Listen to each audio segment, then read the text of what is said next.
ادھر ظلم ہوتا ہے ان کے اوپر، ان کی زمینوں پہ قبضہ ہوتا ہے، قبضہ گروپ ہے یہاں، کیونکہ انصاف نہیں ہے. تو یہ میری ساری موومنٹ شروع ہوئی تھی تب 27 سال پہلے.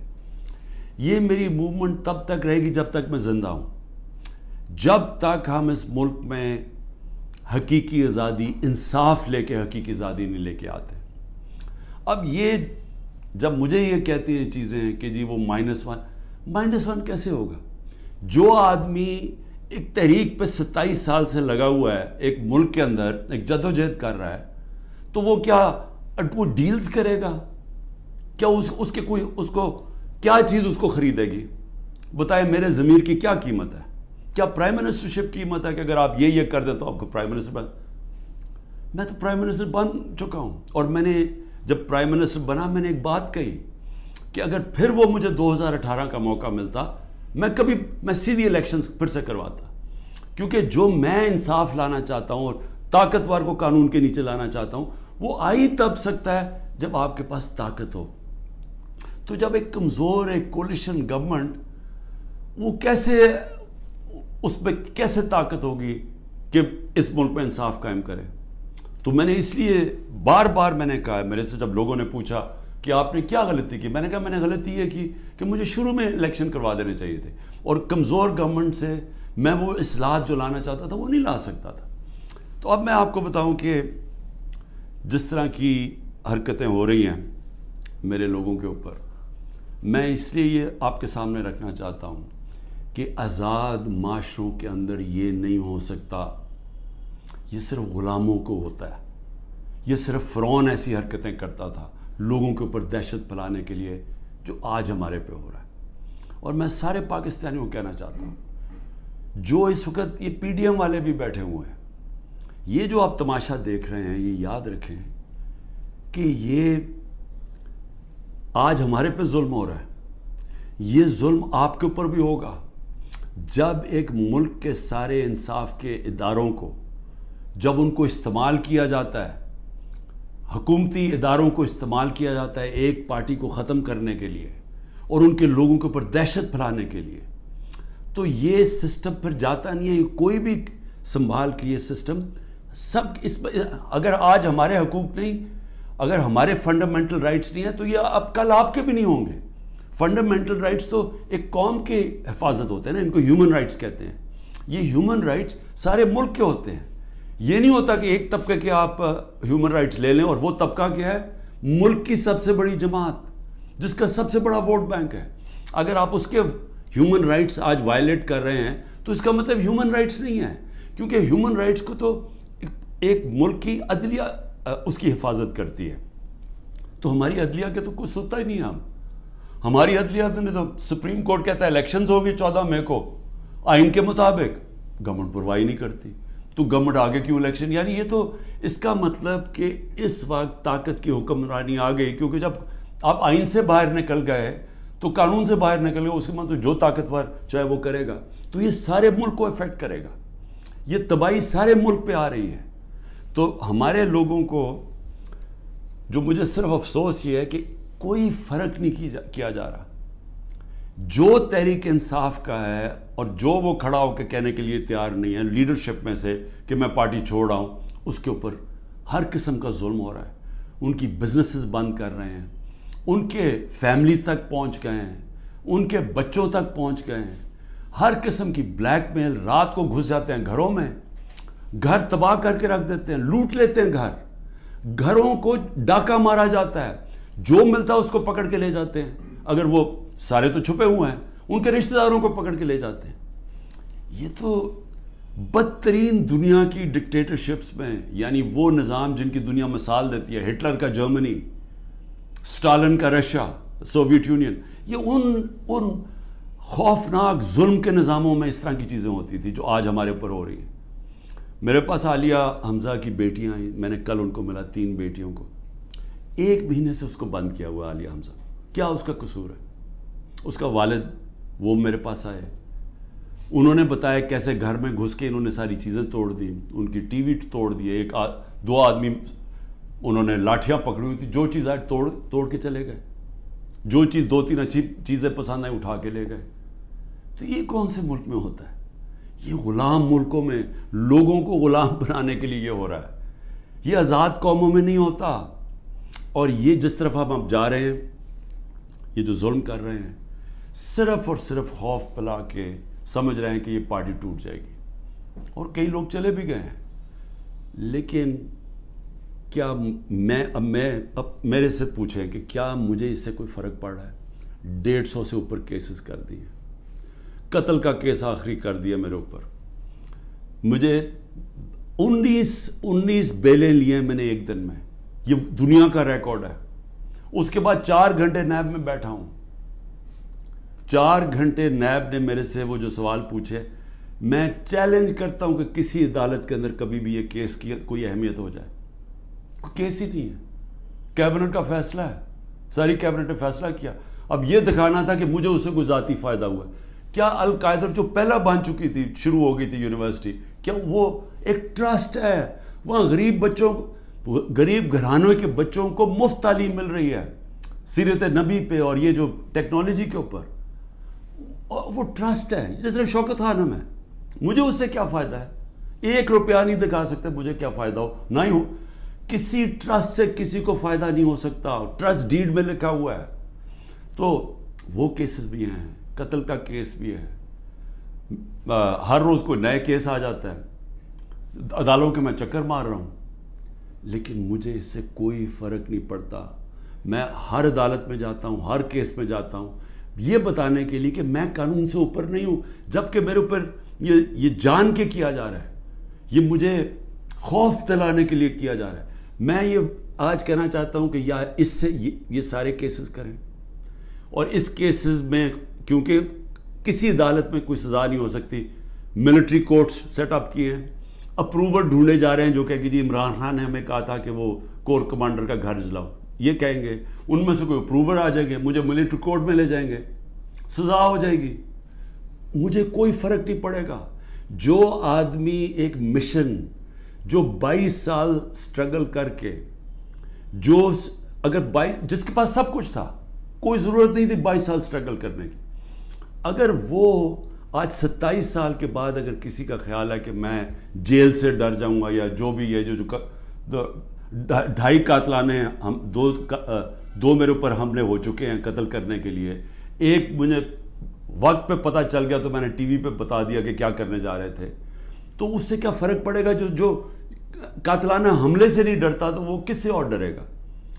لیکن اس سے بھی زیادہ گھٹیا پان میری بہنوں تک پہنچ گئے ہیں، میری بیوی کے اوپر کیس، ٹرسٹی ہو کے اس کا وارنٹ کا، ایک ٹرسٹی کو 1 پیسہ نہیں مل سکتا، کیونکہ وہ سیرت نبی میں بہت ان کی سٹڈی ہے، وہ انٹرسٹڈ تھی القادر یونیورسٹی، وہ ٹرسٹی ہے، اس کے اوپر وارنٹ نکال دیا۔ میری بہنوں کے اوپر میں صرف یہ بتا رہا ہوں کہ کس لیول پہ پہنچ گئے ہیں۔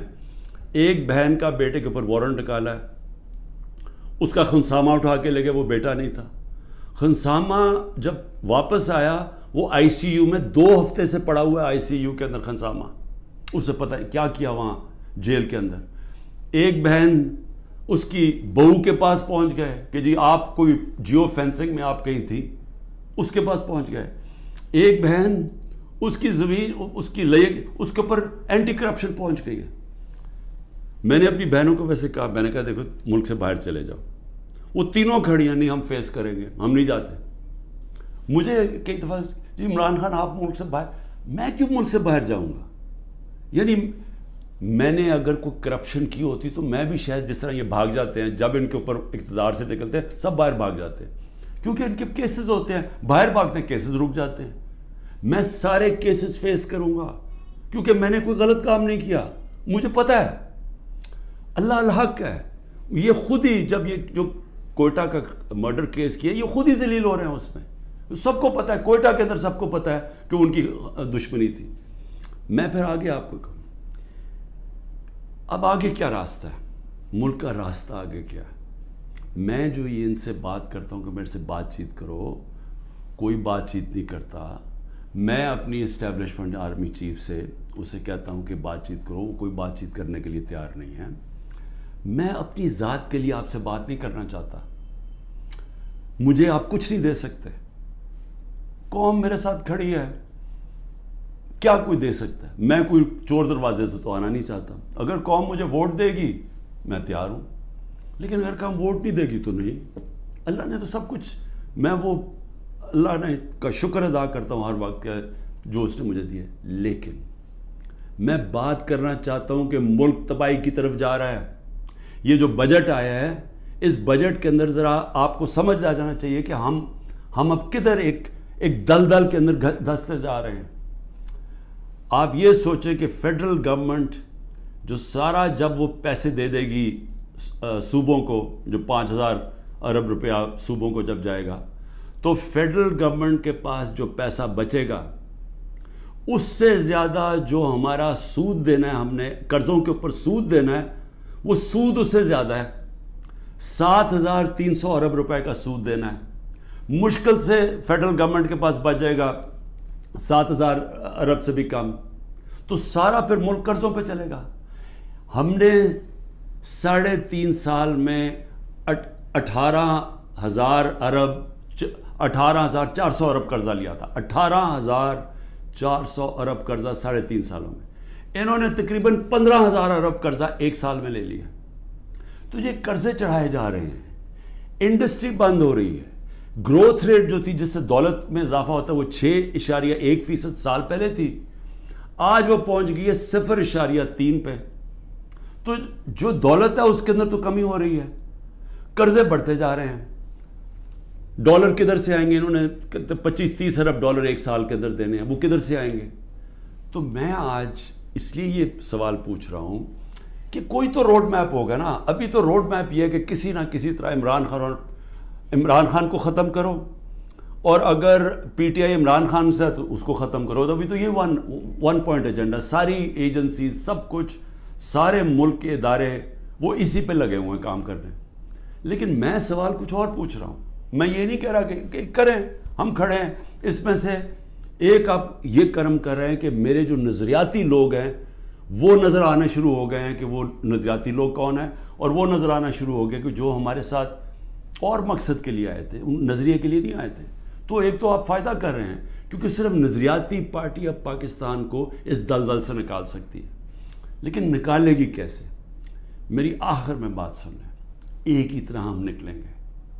ہمیں کوئی اب باہر سے پیسے دینے کے لیے تیار نہیں ہے. ہمارے جو دوست ملک ہیں وہ بھی پیسے دینے کے لیے نہیں تیار.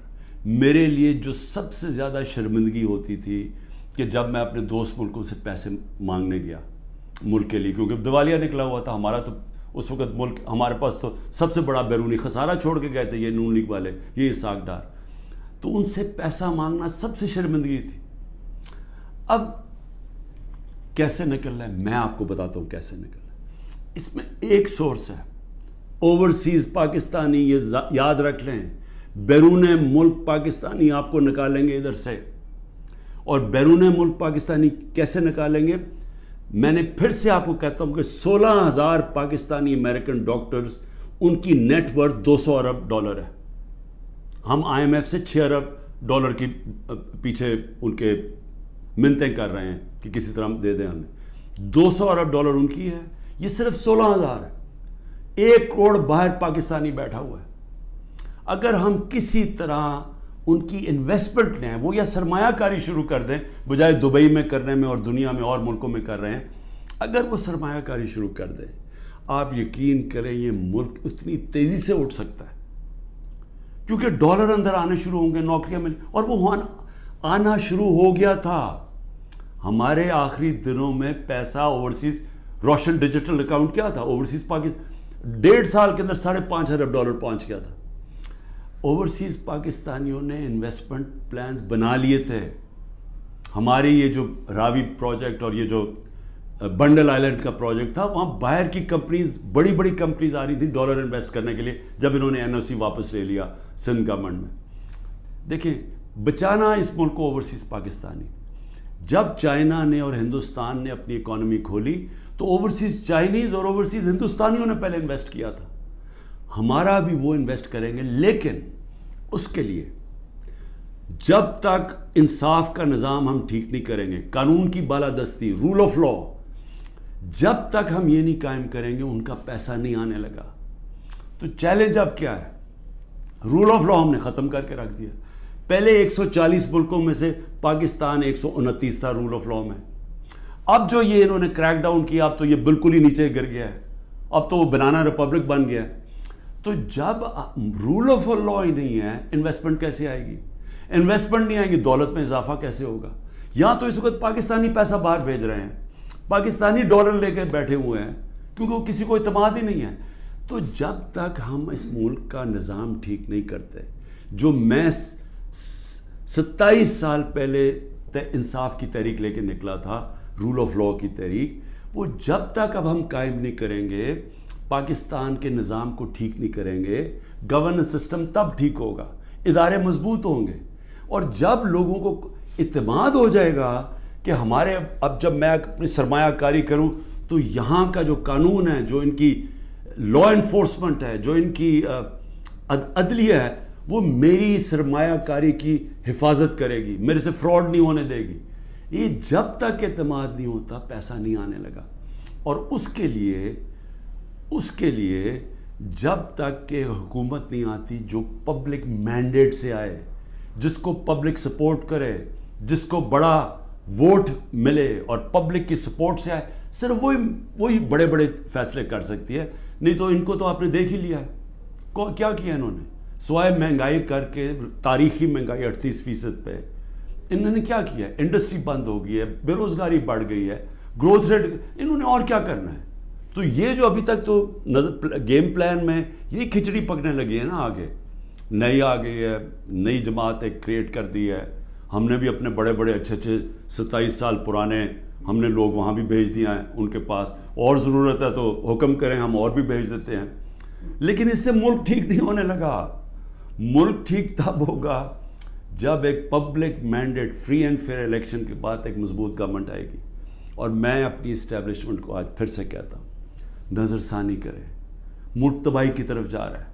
اور جب یہ تباہی جس طرف جا رہا ہے اور IMF کی اگلی کنڈیشنز آئیں گی, جس طرح انہوں نے مصر اور سری لنکا میں انہوں نے کنڈیشن لگائی, وہ کیا ہے کہ فوج کا بجٹ کام کرو, دونوں جگہ انہوں نے کہا.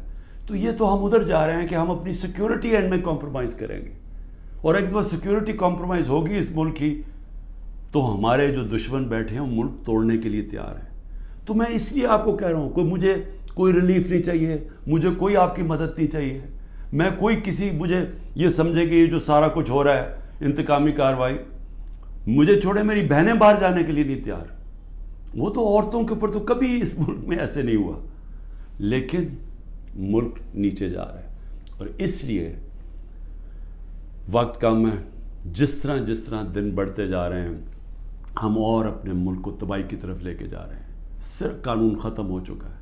کسی کو اس وقت پھر سے میں کہتا ہوں, جب عدلیہ اپنے فیصلے نہیں کروا سکتی, جب آئین کی کوئی پرواہ نہیں کر رہا, جب پولیس کھلے عام گھروں میں گھس کے لوگوں کے گھر لوٹ رہی ہے اور اٹھا کے لے کے لوگوں کو جا رہی ہے, کلیکٹیو پنشمنٹ دے رہی ہے, تو اس ملک میں تو اب باہر کے لوگ کیا سوچ رہے ہوں گے؟ بتائیں نا, بیرون ملک پاکستانی جو آپ کا بڑا اثاثہ ہے وہ کیا سوچ رہا ہوگا؟ وہ کوئی سوچے گا کہ پاکستان میں پیسہ لگانا ہے؟ تو اگر انہوں نے نہیں لگانا تو اور تو اس وقت کوئی ہے نہیں. جب تک ہم ملک کی ایکسپورٹس نہیں بڑھاتے, وہ تو ٹائم لگے گا کہ ہم اپنی ڈالر انکم بڑھائیں. تو اس میں تو صرف ایک ہی انٹرم میں تو صرف اوورسیز پاکستانی مدد کر سکتے ہیں. شکریہ. پاکستان زندہ باد.